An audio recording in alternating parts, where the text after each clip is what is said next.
What's up, passionate Pokemon players? I'm Ryan, and we're here for another episode of the Hawks Pokemon Nest. This time, we're going to get into the top 5 of Gen 4 Pokemon, moving right along into this list, and of course, a starter, too, to make up my total party of 6 of who I would use if I was out there exploring the world of Pokemon. So, let's get into it.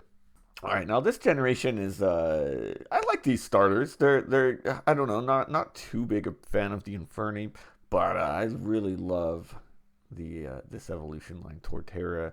The Empoleon is a cool one, I guess. It's a penguin. You don't really get too many of these. So anyway, top 5 from Gen 4 and a starter too. So who's it gonna be? All right, first off, we have Darkrai. All right, Darkrai really gives my opponents nightmares. Me too. But it's actually really cuddly if he likes you. He kind of likes to chill. He's very nice. People think that he's just some meanie, but he actually isn't. It's really just like territory defending. So once he kind of likes you and you make friends with him, he'll give my opponents nightmares, but he actually doesn't really do much to me. And he also lets me live on his island, Moon Island, which is pretty nice. I mean, that's a big old island. I get it all to myself, and he gives anyone nightmares who tries to bother me. Pretty cool. All right, then we've got Electivire. I've always been a big fan of Electabuzz, so once I saw that Electabuzz had gotten an evolution, I was like, oh my gosh, I love this. So Electivire is just goofy. I mean, look at this dude. He's so goofy. And every party needs that. As I've mentioned in a few videos, he's my comic relief Pokemon of this time. But also, he powers Moon Island for me, because I won't let anybody go there to get that electricity and maintain it. So once I'm living there, he's going to be able to help me get that island powered. And he can also cause power outages. So when people aren't doing it for me, sorry, random power outage can happen. So that's what I like. He can cause thunder and lightning and things like that. So that's pretty cool. All right, next up we've got Giratina.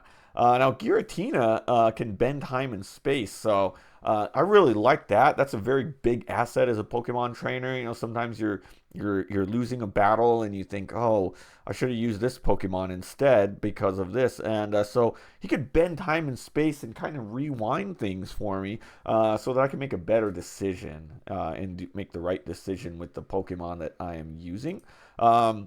Really, I need a powerhouse in this crew. So far, Darkrai's strong, Electivire's strong, but we don't have the big muscle. And Giratina is such a strong Pokemon. It's got its 2 forms. This one is I think it's regular form, and then it's kind of got that little fly type form. And he's also a rebel. I like rebels. Rebels are nice, and you kind of need somebody to go against the grain. So that's Giratina in this party, right? All right, and then we've got Honchkrow. So Honchkrow is a funny Pokemon. Another one I've always liked was Murkrow, and another one that didn't get evolutions. And then we've got Honchkrow, which is just a wild Pokemon. It's got like its little crew and stuff, right? So it's got a posse that can get me out of any bind. I mean, Honchkrow you don't just get Honchkrow, you get all of its little minions out there. They're going to be able to do anything for me. Really, like whenever I get into that bind, he's like, I'll take care of it, And that's the only thing he says other than Honchkrow. But I'll be like, hey, help me out with this. And we're like, I'll take care of it. And then it gets taken care of. He tells me, I don't ask no questions about it, but whenever I get into it, aside from things that happen outside of Pokemon battles, we've got that. So he's a really big asset even outside of battles. He's a strong Pokemon too, right? And then he'll fly me around. He's my flying Pokemon that I need. But unfortunately, with this dude, I have to pay him every time. I've got to pay him in like random trinkets too. Like he doesn't want like regular currency. He wants like random little shiny trinkets. And so I've got to give it to like one of his minions, and then he'll fly me around. Otherwise, it's like he forgets how to fly. What are you gonna do about it?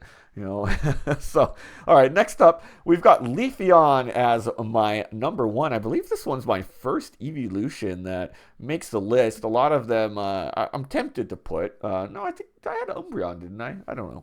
Maybe not. Anyway, Leafeon we've got a lot of dark energy around these Pokemon here, just a lot.